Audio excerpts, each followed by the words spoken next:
Hello movie lovers, welcome back to my new explain video. আজকে আমি explain করতে চলেছি অসাধারণ একটি ড্রামা, যেখানে দেখানো হয়েছে কলেজ পড়ুয়া একটা মেয়ে তার টিচারের প্রেমে পড়ে।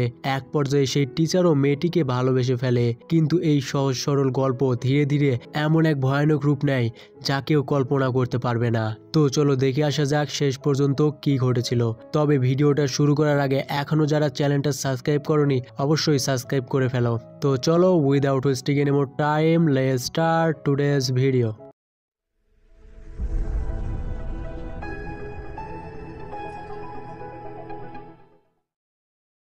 গল্পের শুরুতেই আমরা দেখতে পাই দোলের দিন রাস্তার মাঝখানে সবাই একসঙ্গে আবির মাখামাখি করছিল। সেখানে আমরা তিয়াশা নামের একটা মেয়েকে দেখতে পাই। তিয়াশার বয়স ছিল মাত্র 19 বছর।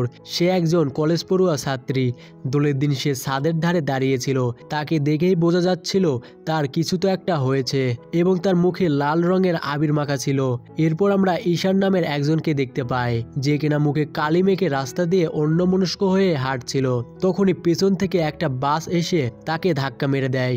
এরপর আমরা চন্দ্রিমা নামের একটা মেয়েকে দেখতে পাই। সে অনেকগুলো ঘুমের ওষুধ খেয়ে ফেলে। তো কি হয়েছিল তাদের সঙ্গে সেই সবকিছু জানতে সিন চলে যায় কয়েক মাস আগে। সেখানে আমরা তিয়াশাকে দেখতে পাই। সে এখন কলেজে পড়ে। তিয়াশার মা একটা বিউটি পার্লার চালায়। সে একজন সিঙ্গেল মাদার, কারণ কিছুদিন আগে তার হাজবেন্ডের সাথে তার ডিভোর্স হয়ে গেছে। তিয়াশা তার কোচিং সেন্টারে গণিতের স্যারকে পছন্দ করত, আর তার নাম হচ্ছে ঈশান। তিয়াশা সবসময় তার স্যারের খেয়ালেই থাকতো এবং তার খাতার পেছনে তার নাম আর ঈশানের নাম লিখে কাটাকাটি করত। তো এই জিনিসটাকে আসলে কি বলা হয় সেটা আমি জানি না, তোমরা যদি কেউ জেনে থাকো অবশ্যই কমেন্টে জানাতে পারো। যাই হোক, এরপর আমরা ঈশান আর চন্দ্রিমাকে একসঙ্গে দেখতে পাই। তাদের বিয়ের 3 বছর হয়ে গেছে। তাছাড়া বিয়ের আগে তাদের 3 বছরের সম্পর্কও ছিল, মানে তারা লাভ ম্যারেজ করেছে। তারা একে অপরকে খুবই ভালোবাসে, কিন্তু তাদের বর্তমান সময় খুবই খারাপ যাচ্ছিল। রিসেন্টলি চন্দ্রিমার মিসক্যারেজ হয়ে যায়, তাই সে খুবই চিন্তিত হয়ে পড়ে। তাকে প্রায়ই ওষুধ খেতে হয়। তারা দুজনেই মানসিক দিক থেকে ভালো ছিল না। এদিকে তিয়াশার মা কারোর সাথে ফোনে কথা বলছিল। পার্লারের যে মালিক ছিল সে তার পার্লারটিকে অন্য কারো কাছে দিয়ে দিবে এবং কিছুদিনের মধ্যেই তিয়াশার মাকে তার ওই পার্লারটি ছেড়ে দিতে হবে। এই কথা শুনে তিনি অনেক চিন্তিত হয়ে পড়েন, কেননা তাদের পরিবারের খরচ এই পার্লারের মাধ্যমেই আসতো। তিয়াশাকে তার বান্ধবী নেহা কল করে এবং বলে রোহান তিয়াশাকে পছন্দ করে, কিন্তু তিয়াশা রোহানকে পছন্দ করতো না, তাই তার কোনো কিছু যায় আসে না। সে শুধু সবসময় এটাই ভাবে যে কিভাবে ঈশানকে তার মনের কথা জানাবে। এরপর একদিন তিয়াশা ঈশানের স্কুটির উপর একটা চিঠি লিখে রেখে দেয়। তিয়াশা জানতো না যে ঈশান ম্যারিড। ঈশান চিঠিটা দেখে এবং সে বুঝতে পারে না কে এটা তার জন্য রেখে গেছে। সে চিঠিটা বাসায় নিয়ে আসে এবং চন্দ্রিমাকে দেখায়। চন্দ্রিমা চিঠিটা পড়ে, কিন্তু চিঠিতে কারো নাম লেখা ছিল না। চন্দ্রিমা চিঠিটা পড়ে খুবই এক্সাইটেড হয়ে পড়ে, মানে তার বিষয়টা ভালোই লাগছিল যে তার হাজবেন্ডকে কেউ একজন চিঠি লিখেছে। এইটা দেখে ঈশান অবাক হয়ে যায়। এরপর ঈশান ক্লাসে অ্যাসাইনমেন্ট চেক করতে যেয়ে দেখে তিয়াশার খাতায় তার নাম এবং তিয়াশার নাম লেখা ছিল। তখন ঈশান বুঝতে পারে চিঠিটা হয়তো তিয়াশাই তাকে দিয়েছিল। এদিকে চন্দ্রিমা দেখে চিঠিতে লেখা ছিল, যদি আমাকে দেখতে চাও তবে কাল ক্লাসে নীল শার্ট পরে এসো। এই কথা জানতে পেরে চন্দ্রিমা ঈশানকে জোর করে নীল শার্টটি পরায়। চন্দ্রিমার মাথায় তখন অন্য একটা প্ল্যান ছিল। ঈশানকে সে জোর করে নীল শার্ট পরিয়ে দেয়, যাতে তিয়াশা মনে করে ঈশান তাকে ভালোবাসে। চন্দ্রিমা মনে মনে ভাবে ঈশান আরো বেশি খুশি থাকার ডিজার্ভ করে। চন্দ্রিমা অসুস্থ থাকায় ঈশানের ঠিকমতো খেয়াল রাখতে পারছিল না, তাই সে ভাবে আমি না পারলেও অন্য কেউ তো ঈশানকে খুশি রাখবে। চন্দ্রিমার মিসক্যারেজ হওয়ার পর থেকে সে মানসিকভাবে ভালো ছিল না এবং চন্দ্রিমা যদি পরেও প্রেগনেন্ট হয় তাহলে তার বাচ্চা সুস্থ থাকবে না। এ কথা ডাক্তার আগে থেকে বলে দিয়েছিল, আর এজন্য ঈশান আর চন্দ্রিমার মধ্যে সম্পর্কটা খুব বেশি ভালো যাচ্ছিল না। এই সময় ঈশান একজন সাইকিয়াট্রিস্টের সঙ্গে দেখা করে। তখন সে ঈশানকে বলে চন্দ্রিমা ট্রমার মধ্য দিয়ে যাচ্ছে, তাই তাকে যথাসম্ভব খুশি রাখতে হবে। সে যা করে খুশি থাকবে তাকে তাই করতে দিতে হবে। আর চন্দ্রিমার খেয়াল রাখার জন্য ঈশান বেশ কিছুদিন ধরে কোচিং সেন্টারেও যায় না। একদিন তিয়াশার বন্ধু রোহান এসে বলে স্যারের ওয়াইফ অনেক অসুস্থ। তখনই তিয়াশা জানতে পারে ঈশান বিবাহিত, কিন্তু তিয়াশা ঈশানকে এতটাই ভালোবাসতো যে সেভাবে তবে ঈশান তার বৈবাহিক জীবনে সুখী নয়। তিয়াশার বাবা মাও তো কিছুদিন আগে ডিভোর্স হয়ে গেছে, আর এই বিষয়ে তিয়াশা ঈশানের সাথে রিলেট করে ফেলে। রাতে তিয়াশার মা তিয়াশাকে বলে তার বাবার সাথে তার দেখা হয়েছিল এবং তিয়াশার বাবা তার মাকে বলে তার নতুন বিউটি পার্লারের জন্য বুকিং করতে সে তাকে 4 লাখ টাকা দেবে এবং তিয়াশার বাবা নিজে থেকে তার মাকে সাহায্য করার কথা বলেছে। কিছুদিন পর তিয়াশা ঈশানের ফোনে মেসেজ করে হাই লেখে। মেসেজটা সর্বপ্রথম চন্দ্রিমা দেখে আর তাতে রিপ্লাই দেয়, কিন্তু ঈশান তাকে মেসেজ দিতে নিষেধ করলেও চন্দ্রিমা তার কোনো কথাই শোনে না। উল্টো সে ঈশানকে বলে এটা একটা গেম, তাছাড়া কিছুই না। চন্দ্রিমা তিয়াশাকে রিপ্লাই দিয়ে বলে তার ছবি দিতে।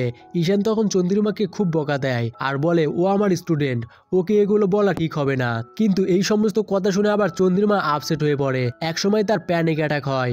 ওদিকে তিয়াশা কোচিংয়ে খুব সাজগোজ করে যায়। আসলে তিয়াশা মনে করছিল সে ঈশানের সঙ্গে মেসেজে কথা বলেছে, সেভাবে ঈশান তাকে পছন্দ করতে শুরু করেছে, এজন্যই হয়তো মেসেজের রিপ্লাই দিয়েছে। কিন্তু সত্যিটা হলো ঈশান তিয়াশাকে পছন্দ করতো না। ঈশান সেদিন ভাবে যে পড়াতে এসে সে তিয়াশাকে সব সত্যি কথা বলে দিবে। ঈশান তিয়াশাকে মেসেজ করে বলে দেয় কোচিং শেষে তার সাথে দেখা করতে। তিয়াশা ক্লাস শেষে ঈশানের জন্য অপেক্ষা করতে থাকে। তারপর ঈশান আসলে ঈশান কিছু বলার আগেই তিয়াশা তাকে জড়িয়ে ধরে, তারপর কিছু না বলে সেখান থেকে চলে যায়, যার ফলে ঈশান তাকে কিছুই বলতে পারে না। তারপর থেকে ঈশানের মনেও তিয়াশার জন্য কিছু অনুভূতি জন্মাতে থাকে। ঈশান বাইরে এসে দেখে চন্দ্রিমা খুবই অসুস্থ। চন্দ্রিমার এই নিয়ে 3 বার প্যানিক অ্যাটাক হয়েছে। এই ভেবে ঈশানও চিন্তিত হয়ে পড়ে। তখনই চন্দ্রিমা বলে তুমি আমাকে কথা দাও ওই মেয়েটিকে কিছুই বলবে না। ঈশান বলে ঠিক আছে। এরপর থেকে ঈশান আর তিয়াশা রেগুলার মেসেজে কথা বলতে থাকে। এমনকি কোচিং শেষেও তিয়াশা ঈশানের স্কুটিতে চড়ে আইসক্রিম ও ফুচকা খেতে যায়। এভাবে তাদের সময় ভালোই কাটছিল।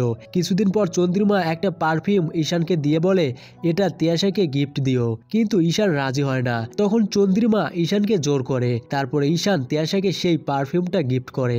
আর এই পারফিউমটা গিফট করার পেছনে চন্দ্রিমার অনেক বড় একটা প্ল্যান আছে, যেটা আমরা একটু পরেই জানতে পারবো। তো ঈশান ও তিয়াশার সম্পর্ক দিন দিন খুবই ক্লোজ হতে থাকে। প্রথম ঈশানের ভালো না লাগলেও ধীরে ধীরে সে তিয়াশাকে পছন্দ করতে শুরু করে। একদিন তিয়াশা আর ঈশান লাইব্রেরিতে ছিল। লাইব্রেরির মধ্যে তিয়াশা ঈশানকে কিছু না বলেই হঠাৎ করে কিস করে। তখন ঈশানও কোনো বাধা দেয় না। এদিকে দেখা যায় চন্দ্রিমা যে খেলাটা শুরু করেছিল এখন তার নিজের কাছেই হিংসা হতে থাকে এবং চন্দ্রিমা ধীরে ধীরে চিন্তিত হতে থাকে। ঈশান বাড়ি ফিরলে চন্দ্রিমা সবসময় ঈশানকে জিজ্ঞেস করতো তোমরা আজ কোথায় কোথায় ঘুরেছিলে, তোমাদের কি আজকে বাইরে কোথাও দেখা হয়েছিল। ঈশান চন্দ্রিমাকে মিথ্যা কথা বলে যে তারা আজ কোথাও ঘুরতে যায়নি। এই বলে ঈশান সেখান থেকে চলে যায়। ঈশান চলে গেলে চন্দ্রিমা তার শার্টের গন্ধ শুকে দেখে। তোমাদের তো মনে আছে চন্দ্রিমা একটা পারফিউম ঈশানকে গিফট করতে দিয়েছিল। আসলে সেই পারফিউমটা এজন্যই গিফট করেছিল যাতে করে ঈশান তিয়াশার কাছাকাছি গেলে সেটা চন্দ্রিমা জানতে পারে, যার ফলে সে বুঝতে পারবে ঈশান সত্যি কথা বলছে নাকি মিথ্যা কথা। ঈশান চন্দ্রিমাকে মিথ্যা কথা বলে নিজেও গিল্টি ফিল করছিল, কিন্তু এতদিনে কোথাও গিয়ে ঈশান তিয়াশাকে ভালোবেসে ফেলেছে। পরের দিন তারা খাবার খাচ্ছিল। চন্দ্রিমা ঈশানকে একটা গিফট দিয়ে বলে হ্যাপি অ্যানিভার্সারি। ঈশান চন্দ্রিমাকে উইশ করতে গেলে চন্দ্রিমা বলে উইশ করার কোনো দরকার নেই, আমাদের অ্যানিভার্সারি গতকাল ছিল। ঈশান তিয়াশার প্রেমে এতটাই অন্ধ হয়ে পড়েছিল যে তাদের অ্যানিভার্সারির কথাই মনে নেই। অন্যদিকে তিয়াশার মাকে দেখা যায় সে তার হাজবেন্ডের জন্য অপেক্ষা করছিল। তার হাজবেন্ডের 4 লাখ টাকা দেওয়ার কথা ছিল, কিন্তু তার হাজবেন্ড সে কথা রাখেনি। তিয়াশার মাকে যেদিন টাকা দেওয়ার কথা ছিল সেদিন সে আসেনি, এমনকি ফোনেও তাকে পাওয়া যাচ্ছিল না এবং এক পর্যায়ে তিয়াশার মাকে ব্লক করে দেয়। এরপর তিয়াশার মা তিয়াশার সৎ ভাইয়ের স্কুলের সামনে যায় এবং তাকে বলে আমি তোমার বাবার বন্ধু। একথা বলে তিয়াশার মা তার সঙ্গে একটা ছবি তুলে নেয়। এরপর সে সেই ছবিটা তিয়াশার বাবাকে পাঠায় এবং তিয়াশার বাবাকে টাকা দেওয়ার জন্য একরকম ব্ল্যাকমেল করতে শুরু করে। অন্যদিকে ঈশান আর তিয়াশার প্রেম ভারী জমে ওঠে।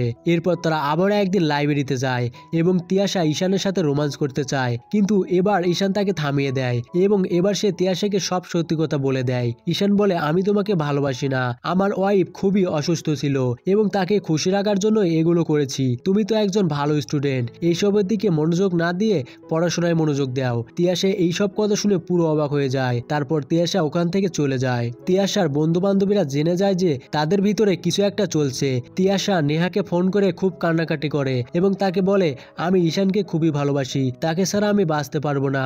অন্যদিকে ঈশান চন্দ্রিমাকে সব সত্যি কথা বলে দেয়। চন্দ্রিমা সব কথা শুনে খুবই খুশি হয়, কারণ সেও এটা চেয়েছিল যে তাদের দুজনের সম্পর্ক শেষ হয়ে যাক, কিন্তু মুখে বলতে পারছিল না কারণ সেই তো চেয়েছিল যাতে তারা সম্পর্কে আসে।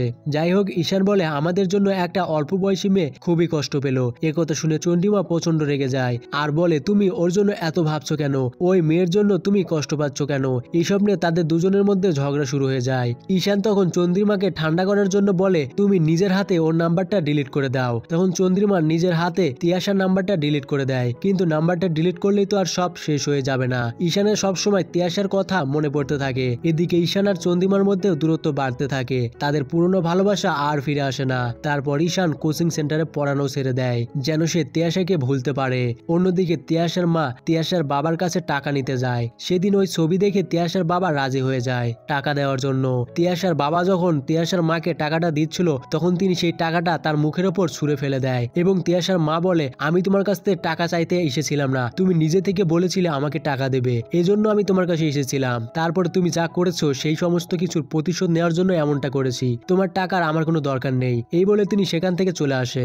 এদিকে দেখা যায় তিয়াশার বন্ধু বান্ধবরা তিয়াশাকে বোঝায় আর বলে এগুলো ভুলে যা, এগুলো কখনো সম্ভব না, কারণ সে বিবাহিত। কিন্তু তিয়াশা কিছুতেই রাজি হচ্ছিল না। তিয়াশা বলে আমি সারাটা জীবন স্যারের জন্য অপেক্ষা করব, আমার মনে হয় স্যার কোনো সমস্যায় পড়েছে, এজন্য তিনি আমার কাছ থেকে দূরে থাকছেন।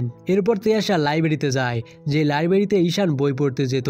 তারপর সেখানে ঈশানকে দেখতে পায়। তখন তিয়াশা ঈশানকে বলে তুমি তোমার ওয়াইফের সঙ্গে সুখী নাও, তুমি আমার সঙ্গে এসো। ঈশান তিয়াশাকে বলে তোমার বাবা মার সমস্যার কারণে ডিভোর্স হয়ে গেছে, এই কারণে ভেবো না আমাদের মধ্যে সমস্যা চলছে। ঈশান বলে তুমি একজন ভালো স্টুডেন্ট, এজন্য আমাকে ভুলে যাও এবং পড়াশোনায় মনোযোগ দাও। কিন্তু তিয়াশা অনেক উত্তেজিত হয়ে পড়ে। তারপর তিয়াশা ঈশানের বাড়িতে চলে যায়। চন্দ্রিমা তাকে দেখে চিনতে পারলেও না চেনার ভান করে। তিয়াশা ঈশানের বাড়িতে গিয়ে জিজ্ঞেস করে আমি কি একটু ওয়াশরুম ব্যবহার করতে পারি? এখানে আশেপাশে কোনো পাবলিক ওয়াশরুম নেই। এরপর চন্দ্রিমা তিয়াশাকে ওয়াশরুমটা দেখিয়ে দেয়। তিয়াশা ওয়াশরুম ইউজ করে সেখান থেকে চলে যায়। তিয়াশা চলে যাওয়ার পর চন্দ্রিমা ওয়াশরুমে গিয়ে দেখে আয়নায় তিয়াশা কিস করেছে, সেই সাথে সেখানে একটি নোট রেখে গেছে যেখানে লেখা ছিল তোমার করা 7টা কিস রেখে গেলাম। যেটা দেখে চন্দ্রিমা ভেঙে পড়ে। ঈশান তাকে এই ব্যাপারে কিছুই বলেনি। তার শুরু করা খেলা এতদূর পর্যন্ত গড়াবে সে কিছুতেই বুঝতে পারেনি। ঈশান কথা জানতে পেরে তিয়াশার কোচিং সেন্টারে যায় এবং তিয়াশাকে অনেক বকাঝকা করে। তিয়াশা ঈশানকে বলে আমি তোমাকে খুব ভালোবাসি, প্লিজ আমাকে ছেড়ে যেও না, দোলের দিন আমাকে লাল আবির মাখাতেই হবে। এরপর সে বলে তুমি আমার সঙ্গেই খুশি থাকবে, তুমি যদি দোলের দিন আমাকে লাল আবির না মাখাও আমি তোমাদের বাড়িতে চলে যাব এবং তোমার ওয়াইফের সামনেই তোমাকে আবির মাখাবো। এই কথা শুনে ঈশান নিজেকে কন্ট্রোল করতে না পেরে তিয়াশাকে একটা থাপ্পড় মেরে বসে আর বলে তোমার মতো এত খারাপ মেয়েদের জন্য এটাই দরকার, আর এরপর যদি তুমি আমাকে ডিস্টার্ব করো তাহলে তোমাকে আমি থানায় নিয়ে যাব। ওই দিনের অপমান তিয়াশা কিছুতেই ভুলতে পারে না। এজন্য তিয়াশা তার মাকে এসে বলে তার স্যার তাকে হ্যারেস করেছে, সে আমাকে তার ফাঁকা বাড়িতে ডেকে নিয়ে গিয়ে আমার গায়ে হাত দেওয়ার চেষ্টা করেছে এবং বলেছে আমি যদি তার কথা রাজি না হই তাহলে সে আমাকে ফেল করিয়ে দেবে। তিয়াশা এইসব মিথ্যা কথা বানিয়ে বানিয়ে তার মাকে বলে। এরপর তিয়াশার মা গিয়ে পুলিশকে ইনফর্ম করে আসে। পুলিশ কোনো কিছু সত্য মিথ্যা যাচাই না করেই ঈশানকে গ্রেপ্তার করে। তারপর তাকে জেলে নিয়ে যায়। মিডিয়ার সব চ্যানেলে ঈশানের নামে মিথ্যা অপবাদ দেওয়া হয়। পুলিশ ঈশানকে নানা রকম প্রশ্ন জিজ্ঞেস করতে থাকে এবং অপমান করতে থাকে। ঈশান চাইলেও তার আর তিয়াশার মেসেজ দেখাতে পারত, যেটার মাধ্যমে পুলিশ বুঝতে পারত আসলে এখানে ঈশানের কোনো দোষী নেই। তিয়াশাই তাকে আগে মেসেজ পাঠিয়েছিল এবং সেই তার সঙ্গে প্রেম করার জন্য উঠে পড়ে লেগেছে। কিন্তু ঈশান তিয়াশার নামে কিছুই বলে না। তখন শুধু সে একটা কথাই বলে যদি কেউ কাউকে ভালোবাসে তাহলে সে তার ক্ষতি করতে পারে না। এমন সময় ঈশানের সাহায্যের জন্য দুজন মানুষ এগিয়ে আসে। তারা হলো নেহা এবং রোহান। এরা তিয়াশার বন্ধু ছিল। এরাও সব সত্যি কথা জানতো এবং তারা পুলিশের কাছে গিয়ে সব সত্যি কথা বলে দেয়। এর ফলে ঈশানকে জেল থেকে ছেড়ে দেওয়া হয়। ঈশান যেদিন জেল থেকে ছাড়া পায় সেদিন ছিল দোলের আগের দিন। সে তাদের এলাকায় আসতে না আসতেই সবাই তার মুখে কালো কালি লাগিয়ে দেয়। ঈশান রাগে দুঃখ কষ্টে সেই কোচিং সেন্টারের কাছে যায় এবং কোচিং সেন্টারের বাইরে ঈশান তিয়াশাকে দেখতে পায়। ঈশান তিয়াশাকে বলে আমার ওয়াইফ ভুল ভেবেছিল যে তুমি আমাকে ভালোবাসো, কিন্তু এখন আমি বুঝতে পারছি তুমি আমাকে ভালোই বাসো না। কেউ যদি কাউকে ভালোবাসে তাহলে সে তার কখনোই ক্ষতি করতে পারে না। আমি চাইলেই পুলিশকে আমাদের মেসেজ দেখিয়ে দিতে পারতাম, তাতেই প্রমাণিত হয়ে যেত কার দোষ ছিল, কিন্তু আমি সেটা করিনি। এখনো আমি বিশ্বাস করি কেউ যদি কাউকে ভালোবাসে তাহলে সে তার ক্ষতি করতে পারে না। ঈশান এই কথা বলে তার গালের কালি তিয়াশার গালে মেখে দেয়। ঈশান তিয়াশাকে বলে তুমি বলেছিলে দোলের দিন আমাকে লাল আবির মাখাতে, কিন্তু তুমি এই কালো কালির যোগ্য। এই বলে ঈশান সেখান থেকে বাসায় ফিরতে থাকে। ফেরার সময় সে এতটাই অন্যমনস্ক ছিল যে একটা বাস এসে তাকে অ্যাক্সিডেন্ট করে আর সেখানে ঈশান মারা যায়। পরের দিন সব নিউজ চ্যানেলে ঈশানের মৃত্যুর খবর দেখানো হয়, কিন্তু দুঃখের বিষয় হলেও সব মিডিয়াতে জানানো হয় যে একটা মেয়েকে হেনস্থা করার জন্য যে টিচারকে অ্যারেস্ট করা হয়েছিল সে কাল অ্যাক্সিডেন্টে মারা গেছে, মানে মৃত্যুর পরও তার গায়ে লাগা কালিটা থেকেই গেল। এদিকে ঈশানের মৃত্যুর খবর শুনে তিয়াশা বুঝতে পারে সে ভুল করেছে। তিয়াশা দোলের দিন লাল আবির মেখে ছাদের এক কোণে দাঁড়িয়েছিল যেটা আমরা গল্পের শুরুতেই দেখেছিলাম, এবং শেষ পর্যন্ত সে ছাদ থেকে লাফ দেয়, যার ফলে সে সেখানেই মারা যায়। অন্যদিকে চন্দ্রিমা বুঝতে পারে তার এই খেলার জন্য শুধু তার হাজবেন্ড নয়, সেই সাথে কলেজ পড়ুয়া একটা ছোট্ট মেয়েও মারা গেল। তাই সে তখন অনেকগুলো ঘুমের ওষুধ খেয়ে ফেলে, যেটাতে আমরা বুঝতে পারি হয়তো সেও মারা যাবে। সামান্য একটা মজা করতে গিয়ে 3টা জীবন মুহূর্তেই শেষ হয়ে যায়। তো আজকের গল্পটা তোমাদের কেমন লাগলো অবশ্যই কমেন্টে জানাতে পারো। ভিডিওটা ভালো লাগলে অবশ্যই একটা লাইক করতে পারো। এছাড়াও যদি তোমরা এরকম ভিডিও আরো দেখতে চাও অবশ্যই চ্যানেলটা সাবস্ক্রাইব করে রাখো, তাহলে যে কোনো ভিডিও আসার সঙ্গে সঙ্গে তুমি তার নোটিফিকেশন সবার আগে পেয়ে যাবে। তো আজকের ভিডিও এই পর্যন্তই, সবাই ভালো থেকো।